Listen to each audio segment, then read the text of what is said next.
नमस्कार. कोल्हापुरी तडका या चॅनलवरती तुम्हा सगळ्यांचं मनापासून स्वागत आहे. आज आपण बनवणार आहोत उपवासाचे अगदी खुसखुशीत असे खमंग कुरकुरीत उपवासाचे मेंदू वडे बनवणार आहोत. चला तर रेसिपीला सुरुवात करूया. त्यासाठी मी इथे घेतलेले आहे एक गॅसवरती कढई ठेवलेली आहे आणि त्या कढईमध्ये मी 1 वाटी इथं साबुदाणे घेतलेले आहेत आणि ते साबुदाणे आपल्याला भाजून घ्यायचे आहेत. इथं लक्षात ठेवायचं आहे साबुदाणे आपल्याला जास्त भाजायचे नाहीत. अगदी हलकेसे त्याचा कलर थोडासा चेंज होईपर्यंत आपल्याला हे साबुदाणे असे कुरकुरीत खमंग असे भाजून घ्यायचे आहेत. आता इथे लक्षात घ्यायचं आहे की आपण असे साबुदाणे का भाजून घ्यायचे, कारण एक वेगळा खमंगपणा त्या वड्यांना येतो. त्यासाठी आपण साबुदाणे इथं भाजून घ्यायचे आहेत. आणि वरी देखील मी इथं 1 वाटी घेतलेली आहे आणि वरी देखील इथं मी भाजून घेणार आहे. बघा छान असं दोन्ही पण मी भाजून घेतलेलं आहे. वरी म्हणजेच काय, आपण त्याला भगर म्हणतो, ती वरी घेतलेली आहे. आता त्यानंतर काय करायचं, एक मिक्सरचं भांडं घ्यायचं आणि आपण साबुदाणे जे भाजून घेतलेले आहेत ते साबुदाणे यामध्ये घालायचं आणि मिक्सरला फिरवून घ्यायचं. आता इथं साबुदाणे व्यवस्थित असे हे बारीक झाले नाहीत, त्यामुळं आपण काय करायचं, त्यामध्ये जी आपली भगर घेतली होती म्हणजे वरी घेतली होती ती वरी पण आपण यामध्ये थोडं थोडं घालून आपण ही जे पीठ आहे ते तयार करून घ्यायचं आहे. आता पीठ तयार करताना लक्षात ठेवा इथं जास्त एकदम बारीक करायचं नाही. जसं आपला रवा असतो त्या रवा पद्धतीने इथं आपण पीठ भाजून घ्यायचं आहे. आता काय करायचं, गॅसवरती एक कढई ठेवायची, त्यामध्ये 1 चमचा तेल टाकायचं, अर्धा चमचा जिरे आणि 2 ते 3 मी इथं हिरव्या मिरच्या टाकलेल्या आहेत आणि त्या छान अशा आता भाजून घ्यायच्या आहेत. आता मिरची थोडीशी तडतडली म्हणजेच असं भाजली गेली की त्यामध्ये आपण घालायचं आहे पाणी. आता पाण्याचं प्रमाण लक्षात ठेवा, आपण इथं 1 वाटी साबुदाणे आणि 1 वाटी वरी घेतलेली आहे, त्यामुळे 2 वाट्या आपण इथं पाणी घेणार आहोत आणि हे दोन्ही प्रमाण आपलं व्यवस्थित आणि परफेक्ट आहे. आता पाण्याला थोडीशी उकळी येत आहे, तोपर्यंत आपण त्यामध्ये चवीपुरतं मीठ टाकायचं आहे आणि छान असं पाण्याला उकळी येत आली की आपण त्यामध्ये लगेचच जे आपण रवाळ असं पीठ तयार करून घेतलं आहे ते पीठ यामध्ये घालायचं आहे. एका हाताने घालायचं आणि एका हाताने चमच्याने असे छान असं हलवून घ्यायचं. गुठळ्या कुठेही होणार नाहीत किंवा भांड्याला पीठ कुठेही लागणार नाही याची काळजी घ्यायची आहे आणि मस्त असं हे पीठ आपण काय करायचं आहे, हलवून घ्यायचं आहे.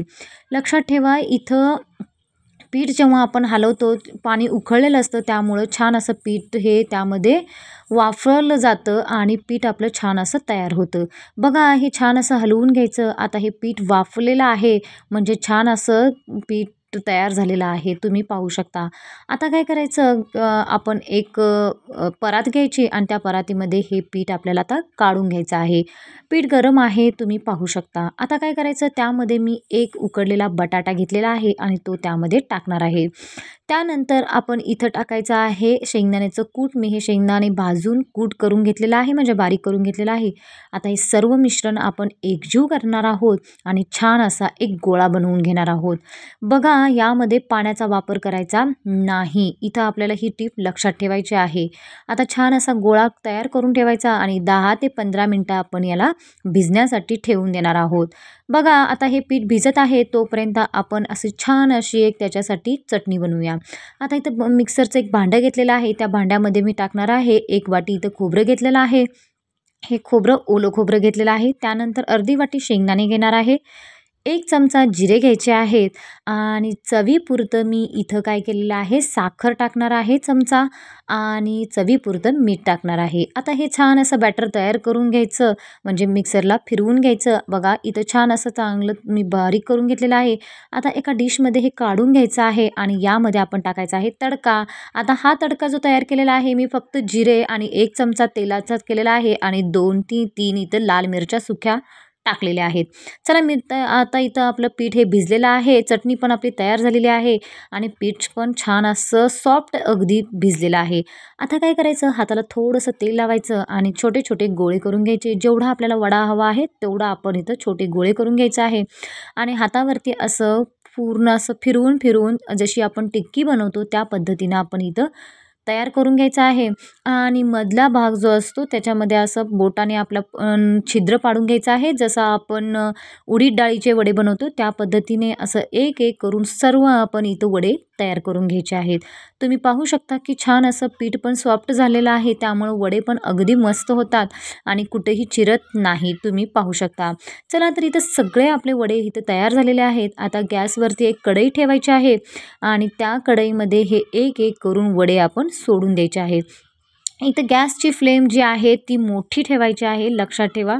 कारण पहिल्यांदा आपण जेव्हा वडा टाकतो तेव्हा गॅसची फ्लेम ही मोठी असायला हवी आणि नंतर जेव्हा आपण वडा पलटतो तेव्हा आपण थोडंसं गॅस कमी करायचा आहे आणि नंतर आपण हा जो वडा आहे तेव्हा आपण हा वडा अगदी मंद आचेवरती तळून घ्यायचा आहे. लक्षात ठेवा, इथं आपला हा वडा छान असा खरपूस आणि खुसखुशीत होण्यासाठी थोडासा बारीक गॅसवरती भाजायचा आहे. सर्वप्रथम आपण इथं गॅस मोठाच ठेवायचा आहे आणि नंतर थोडा आपण कमी करायचा आहे. ही टीप आपली बरोबर आहे आणि ही टीप लक्षात ठेवायची आहे. अगदी तुम्ही बघू शकता की क्रिस्पी आणि कुरकुरीत असे हे वडे आपले तळून झालेले आहेत. तुम्ही पाहू शकता कलर देखील अगदी भन्नाट आलेला आहे. असं करून आपण जेवढे काही वडे बनवलेले असतात ते सगळे वडे आपण इथं तळून घेणार आहोत. तुम्ही पाहू शकता मस्त असा त्याला कलर पण आलेला आहे.